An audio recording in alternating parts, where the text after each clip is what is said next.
Here's a project that I'm working on today. So a while back, I posted a photo of this copper bopper I made, and it turns out this thing is quite indispensable. So I use it everywhere in the shop. I use it on the fab table, seating parts, pressing pins in, seating parts on the mill, indicating, bumping parts around. It's just pretty much like a small hammer with no handle. So you don't have the leverage of the hammer handle, but you also have this compact shape. And since it's copper, it's incredibly dense and also really soft. So I started with a piece of 3/4 inch 110 copper for this, a square piece, and then I turned the center and knurled it. And that just seemed to work out nicely because it doesn't roll off your bench. And also, it doesn't matter which end you use, so you don't have to do any thinking when you're using it, like, oh, I want this end or I want that end. It's just, they're both the same. And you can see it's all mushroomed over, but it's a hammer. It's supposed to get all beat up like that.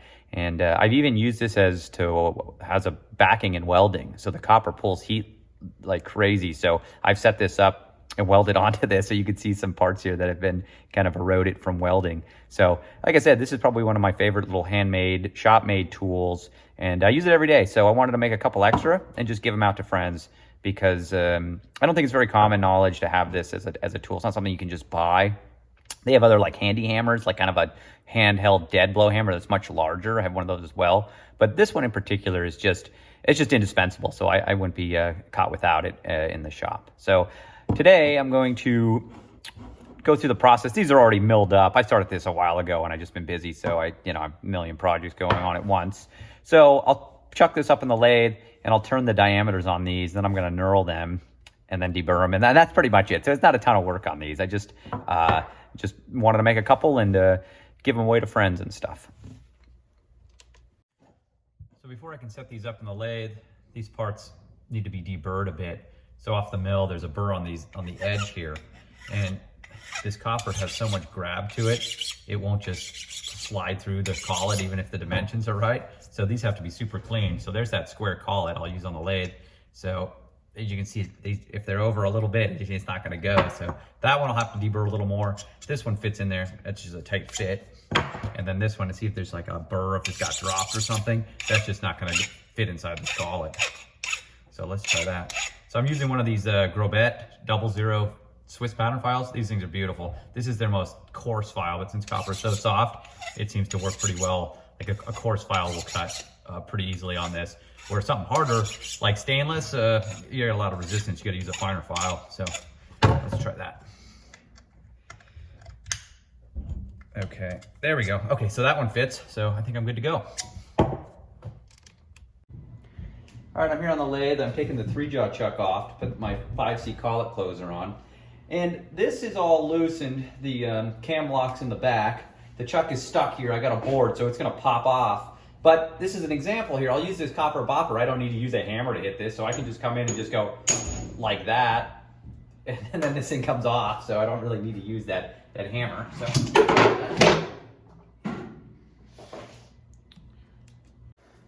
So now I'm putting the 5C collet nose, the reducer in the spindle. So I think this is like an MT5. This is massive in here, but obviously everything needs to be spotless. So I'll come in and just wipe everything down. I don't want any speck of dust on this. And then I'll usually just put a drop of oil in this. There's a little hole in there, just because these two surfaces seat together. So I usually do that. I don't need the bopper for that. I'll just do that by hand.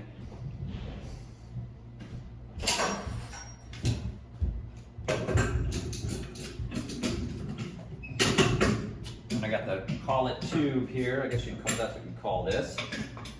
So that's installed. And now I can put my square collet in there. I actually bought this for my tool and cutter grinder, and I never even used this collet yet. So give that a shot.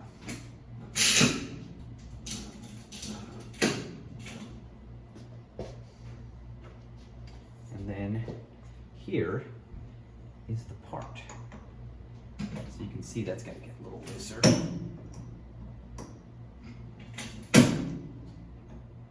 There we go. Again, use the bopper to seat this. I don't want to use the back of my hand. Okay, I'm getting set up here. I'm checking my height. I switched out my insert on this turning tool. I'm just gonna face this part, put a center in it, and then I'm gonna switch over and use a chamfer tool, but I'll end up cutting with that because termination of the cut will have a 45-degree angle in it anyways. And since I added these shaft collars a while back, it makes it real easy to come in here and change my heights. So I changed these inserts out, and they're up and down a couple thousandths, maybe more. Yeah, so I can come in here and just tighten this. And actually, all I did was just put some tension on that screw, so I can still turn that fine. That feels good. And I'll check my other tool here. I changed this insert out as well. And they're pretty close, but might as well get them on center. I'll go lower down a little bit. That feels good there. Let's put these away.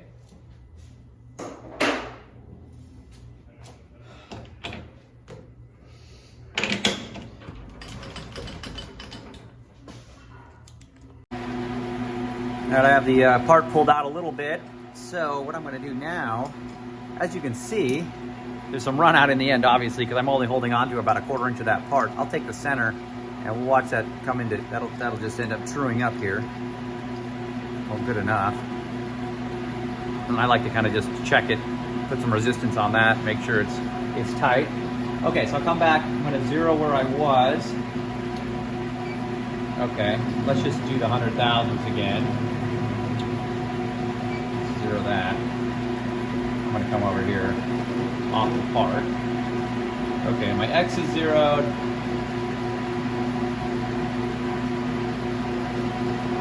Okay, X is zeroed. Come over to my Z0, which doesn't really matter. Actually, I need to move that. That looks more like it there. Okay, and let's do it. So I'm going to take this to probably 1.3, just because I'm going to interfere if I go any further than that. So I'll make the head of these a little larger than I originally designed them. So it all really comes down to work holding on this type of stuff. It's a simple part, just difficult to hold on to it and do this in an application like this. So of course I'm very cautious of the clearance between the tool and the spindle here. So I'm going to stop it and just take it by hand. So at 1.3 I have, there's about an 1/8 inch there, so that'll work for me. Now I can just transfer my the actual gearbox and change my direction in the Z here. So I'm going to go 1.3 in this direction. You can still see that scribe mark right in the middle there, if it's showing up. Because, yeah. All right, keep my eye on that. All right, we're getting closer. So there is 1.2, and I'll finish the 1.3 here. Okay, and then I'm gonna back the tool out. So as you can see, we're starting to get there. Obviously have a little ways to go, but the sound will change too when we touch, because we're not gonna be an interrupted cut. But I'm just gonna mic it now to see where I'm at. Get across here, get me a rough number. So I'm just gonna call that 900 thousandths. So I'm just gonna feed in from this direction. So let's see, did I zero my readout? I did not. So I think it was like 125 I took off in that last pass. All right, let's just do this. 0.9, I'll check it again. So I know I need to get to 3/4. So I'm gonna feed in 75 thousandths here. So let's call it 825. I got my rotation changed. There we go. You can start to see, we don't really need any coolant, although this copper gets, it's insane how hot this stuff, the heat it absorbs. So I'll put a little coolant on it, just peace of mind here. I love this coolant arm that I made. I can take it off the part, move it wherever I want, get it on the tool, all manipulative by these joints here. So that's fine for now.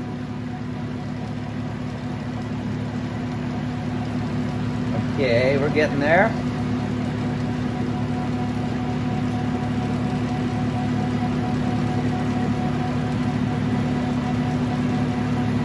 Keep your eye on the camera, keep your eye on the part, keep your eye on the readout, so there's a lot to pay attention to here. All right, 1.3, we're gonna just call that good. All right, so I took that to 825. Let's, as you can see, turn that off like that running. You still got your scribe mark in the middle there. So we're getting there. Let's see how close I got. Okay, so now I am, well, 823. I think that's pretty close. So realistically, only about another 75 thousandths. Well, let's feed back the other direction now. And I guess I can increase the, no, I'm gonna leave the feed where it's at. I might go up a little bit.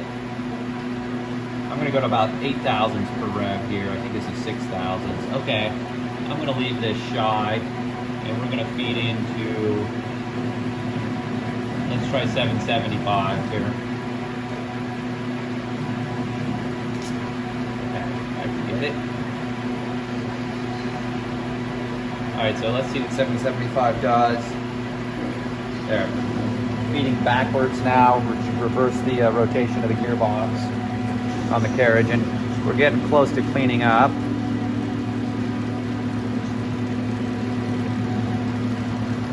Yeah, copper is a beautiful material. The machine's like garbage, but the color and everything is really wild.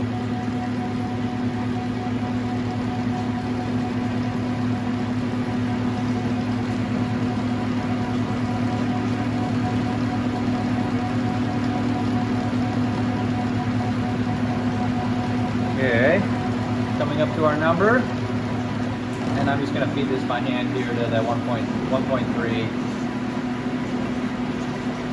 And now, let's see what we got.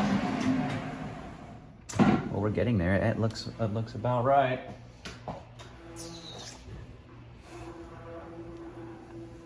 So we are, yep, 774. That's fine. So I think when I did this one right, I just kind of did this on a whim.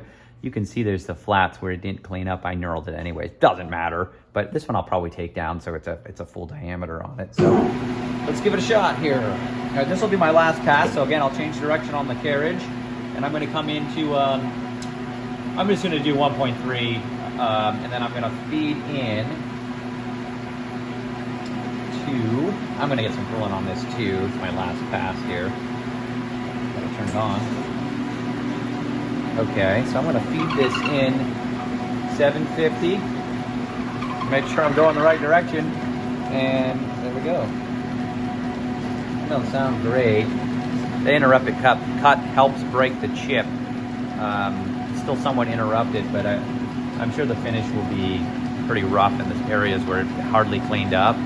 So, but it's getting knurled, so it doesn't really matter.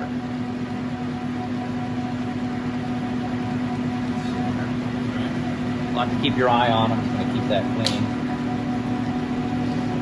Watch the part, watch the dead center, watch the clearance, watch the face, watch the readout. All right, I'm going to come right up to my number, 1 5/16, or no, 1.3 I'm doing on this. I'm going to leave some meat there. Okay, and then back out. And oh, you can see a little bit of cleanup still there. I might as well run it. I'll run it to maybe 745 or something, and just take another 5 out of it. Just because. All right, I want to make sure my numbers are right. Okay, we're gonna go to 1.3, just where we were earlier. Okay, and then we're gonna go in. Get some coolant on there. We'll see how this. Okay. Oh, I gotta turn that on. There we go. Okay. Let's go 7. Let's just take 5 out of it. Make sure I go in the right direction. Come on. There we go. That's probably not totally necessary right now, but yeah, I love this little modulating arm here, so I can come in. Well, I can't get those chips out of there, but you get the idea. Thought I could kind of hose off the cutter. All right. We'll get that out of here for now.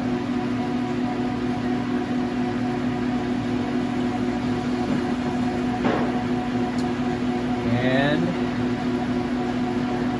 that looks to be getting close.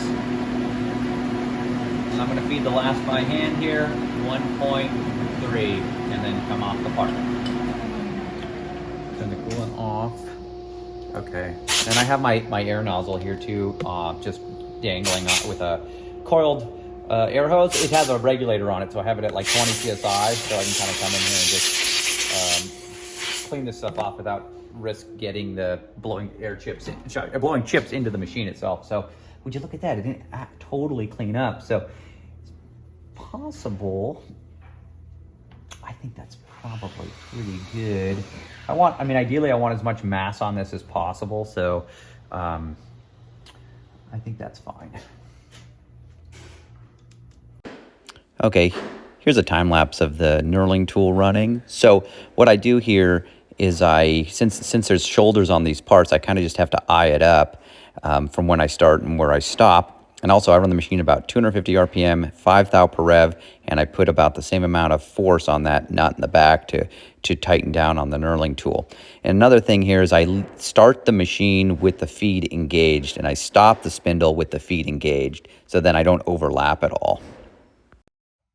I'm here on my bench to deburr this copper bopper. So I have 3 of my favorite files set up. So this is a Grobet made in Italy, Swiss pattern files. These ones I believe are called hand files, so they're a little wider. For example, like this is a pillar file. So pillar file is almost square, and I don't like them for deburring so much because they'll kind of catch. They don't have as much width to them, but they're really nice for getting in and like doing detailed work, like inside of a frame or something like that. They seem to work better, so I kind of keep them to do that type of work. So this one's a 00, which is like a bastard and American standard, and then a 0, which is like a second cut, and then number 2, which would be a fine. And they do go finer than this. You just can't get them in the larger files. Only like the needle files, you can get to like a 4 and a 6, I think. Maybe a 6-inch. But either way, these files are wonderful for this particular application. I'm going to use this number 2 file. So all I'm going to do is come in and just break the edges here, kind of like at a 45. And then hit this face. So just to make the part a little prettier. And then I don't want to touch this particular face yet because I want the recipient of this to put the first dent in it. I don't want to do that because they're very soft, and that copper is meant to just dent and get mushroomed over with time. So I'm going to do the same to this side, and you can see this number 2 file. It's a trip using it. You can't explain it in words or actually see it, but the way that it doesn't grab and it just slides over this surface and removes the material. It's almost like you're using an emery board or something, but the emery boards will wear out and the abrasives will come off. So highly recommend these. A beautiful file to do finish work with. So that's that. And then if I use like a double bastard, like the number 2, it's gonna leave too deep of a gouge into this part, and that's just not what I'm after. I just want to do light deburring. And put the chamfer on there. So let me know what you guys think. I'm gonna try to start shooting some more of these videos on shop organization and just kind of the current projects I'm working on in the shop, and just share with you just my perspective on running a small one-man machine shop. So again, thanks for checking it out. Here the copper bopper is finished. So this is the original one I made, and then these are the 3 new ones. So you can see there the deburred edge there is pretty nice, and the knurled pattern. I just hand tighten that. Next time I'll probably figure out a way to get a torque wrench on my knurling tool there, but they all came out pretty consistently. So I'm happy with those results.